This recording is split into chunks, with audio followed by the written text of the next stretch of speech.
If I was starting meta ads in 2026, I wouldn't start with audiences, I wouldn't start with budget hacks, I'd start with creatives. Because in 2026, the creative is the targeting. Hey guys, I'm Mike, and 8 years ago, I was a physicist using data to help treat cancer. Now I use those same analytical frameworks to help brands generate millions of dollars in revenue through meta ads. In this video, I'm going to walk you through the entire process step by step, how to build, how to launch, test, and scale meta ad creatives that actually convert. By the end of this video, you'll know exactly how to build a creative system that feeds the algorithm, launch 20 to 50 creatives efficiently, identify winners using real data, and scale your ad account without burning it. Let's get into it. Now, let's start with the big picture, right? Meta has entered what's called the Andromeda era. The algorithm is smarter, targeting is broader, and creative is now the single biggest performance lever. In the old days, meta ads were audience-based, you'd stack interests and build lookalikes and micromanage targeting, but in 2026, that doesn't work anymore. Now it's creative based. You give Meta broad signals and the algorithm finds the right people through your ad creative. So instead of focusing on campaign complexity, your job is to build what I call a creative engine, a system that feeds Meta constant data through consistent creative testing. The process we're covering today breaks into 3 simple phases. Number 1, the setup phase, your creative's foundations. Number 2, launch phase, your creative testing framework. And number 3, optimization phase, where you will scale and sustain. And at the end, I'll share some bonus pro tips that'll give you a real edge going into 2026. The biggest mistake I see beginners make is launching ads without structure. They make random creatives, throw them at the algorithm and hope something sticks, but that's not how you build true consistency. We start by building creative pillars. Every brand, no matter the product, needs 3 types of creative. Number 1, problem focused. Call out a frustration your customer actually feels. For example, tired of protein bars that taste like chalk. That is a problem. Number 2, solution focused. Show your product solving that problem. So for example, watch this melt like a brownie, 16 grams of protein and 0 chalk. And number 3, social proof. Show real customers, real results, and real emotion. Every single ad you make should fall into one of those pillars. That's your creative balance. Now within those pillars, the first 3 seconds of your ad decide everything. That's your hook window. If you lose people there, the rest honestly does not matter. Now, here's my simple formula for writing great hooks. We've got pain or desire plus unexpected twist plus visual proof, and then that equals a banger hook. So for example, you've been using skincare wrong, and here's what dermatologists don't tell you. Or I spent $200 on this supplement and it actually works. So what happens is the pain grabs the attention, the twist creates curiosity, and the proof gives credibility. 3 words you should always remember for your hooks are curiosity, emotion, and then proof. Once you've built your creative pillars and your hooks, the next step is building a production system, not just individual ads. You want a repeatable process that produces creatives at scale. So here's what my system actually looks like. So a hook bank where we store ideas, openings, and then we've got a script library where we keep the ad scripts, and then a creator directory. And here's where we host all the UGC talent or team members. UGC talent, and then of course testing calendar, just so you know where everything is. Scheduling. So this is what everything is built on. So each week I brainstorm 15 to 20 new angles, write short scripts, assign them to creators, then we edit them in multiple formats, 1x1, 4x5, and 9x16, and upload them to our creative testing campaign. That's how you turn creativity into a data system. So finally, right, a few production tips. Shoot every concept in at least 3 different styles. So for example, a selfie style version, a product POV version, and a studio version. Always include your proof shot quite early. So a buy, a pour, a transformation, just something tangible that the viewer can relate to. Keep intros under 2 seconds and always add captions, because 80% of Meta users are watching without sound. So you need to make sure that you're optimizing for that. So once your creative system is built, you're ready to feed it into the algorithm, and that's where the actual testing comes in. In 2025, the way we test has completely changed, and it's going to continue like that. It's no longer about who you target, it's about what message you put out. The creative now is the targeting. So here's how I launch new creatives. So we'll build one campaign and we'll call it creative testing, and this will be a CBO, which stands for campaign budget optimization. So it's a CBO campaign with one broad ad set, no interest, no lookalikes, just broad 18 plus English speaking, obviously depending on your market. So inside that, we're gonna load 20 to 30 new creatives within the ad set. And that's it. The algorithm will figure out who should see what, because remember, the creative now is the targeting. This is where you have to trust the machine. Don't touch it for at least 3 days. Let Meta gather enough data to to understand engagement patterns. And then after we can say 500 to 1,000 impressions per ad, this is where we start looking at performance signals. So these are the metrics that matter the most, right? So we got the thumb stop rate,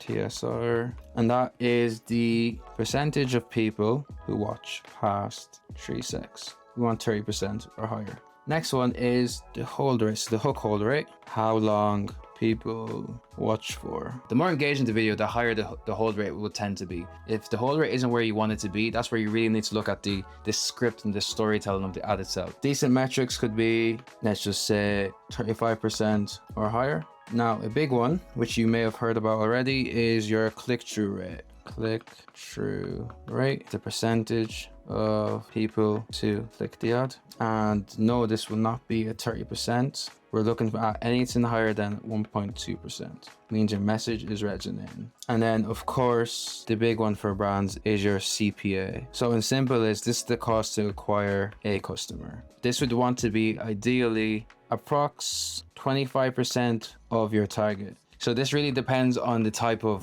brand. Certain brands would have a higher CPA. So the more expensive your brand is, if it's more luxury and high end, you guys will tend to have like a higher CPA. The lower end brands or products will tend to have a lower CPA, but the goal for every brand is to lower the CPA as much as humanly possible. And that's where good killer creatives come in. So if you guys are looking for help with that, make sure you click on the link below to book a call with 2to5 Media, because that is what we do for agencies. Now back to the tutorial. If your creative hits those benchmarks, I keep it. If not, I kill it fast. But here's where the pros go deeper, the bench test. So once your top 2 or 3 creatives start dominating spend, duplicate your campaign and pause them. This gives the remaining bench creatives room to deliver. You'll often uncover secondary winners that would have been overlooked initially, and those new winners can then graduate to your evergreen campaign, which is optimized for purchases and runs long term. So to recap this phase, right, we're going to launch 20 to 30 unique creatives, test broad and let the algorithm learn, but we're going to kill fast and feed your winners forward into your evergreen structure. That's how you build creative velocity, the single most important concept when it comes to meta ads in 2025 and moving into 2026. Once you've found winners, right, your job isn't done. It's literally just getting started. Scaling isn't just about raising budgets, it's about multiplying angles. And this is where I build what I call creative clusters. So we take one winning concept, maybe it's a testimonial or a demo, and we make 10 to 15 variations of that. Same message, but different people. Same hook, different opening line. Same visuals, different caption or different background. This keeps your ad fresh without changing the formula too much. Then apply the 7-20-10 rule. So 70% of your budget goes towards proven winners, 20 to promising tests, and 10% to literally those wild ideas, those unicorns that you want to add in the account, because who knows, it might work. So when optimizing, pay attention to metrics that truly matter. Hold rate tells you if your creative is grabbing attention. CTR is going to tell you if your message connects, and your CPA is going to tell you if it's actually converting profitably. ROAS will tell you if your account is healthy overall, but do not use that as the benchmark. Look for patterns weekly, not daily. Individual ads fluctuate, but trends show the actual truth. And remember, fatigue is real. Every ad burns out eventually, so make sure you're refreshing your creative every 7 to 10 days in testing, and replace winners in evergreen every 2 to 3 weeks with new variations. That's how you keep results stable without resetting learning. So here's some pro tips to help you crush it in 2026, like I promised initially. Add motion in the first second. Any quick product movement or hand gesture can double your thumbs up rate, simply because it takes people off guard and they're wondering, what was that I just seen? Optimize for mobile formats, 9:16 and 4:5. This should be obvious by now. We're in a vertical world right now, and most of your ad placements are going to be mobile first anyway. Pro tip, do not forget audio. Even though most users scroll muted, doesn't mean we shouldn't be having clean sound. Layer voiceover, product sound and background music, and also like sound effects as well, to really sell and enhance the feeling of what it is you're trying to get across. Another pro tip, document everything. Track every winning creative, what hook it used, what emotion it triggered, what offer it included, and that becomes your creative playbook. Pro tip number 5, remix trends, don't copy them. Borrow structures from viral reels and TikToks, but tell your story in a different way. The algorithm actually rewards originality. If you have enough traffic, run a warm sequence, show problem focused ads first, then demos, then testimonials, then your offer. It builds familiarity, and that will increase your conversion rate. So let's recap everything that you guys have learned today. Step 1, the setup phase. Build your creative pillars: problem, solution, and social proof. Craft hooks that combine curiosity,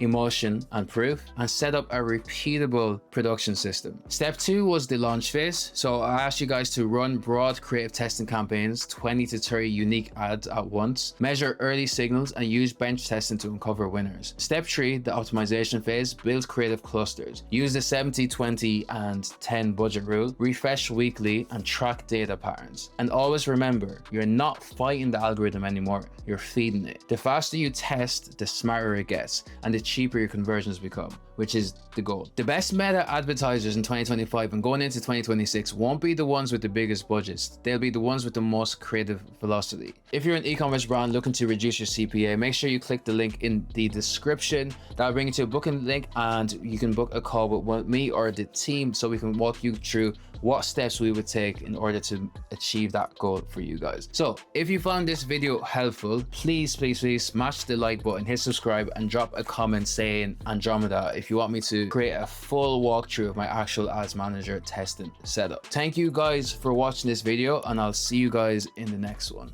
Peace.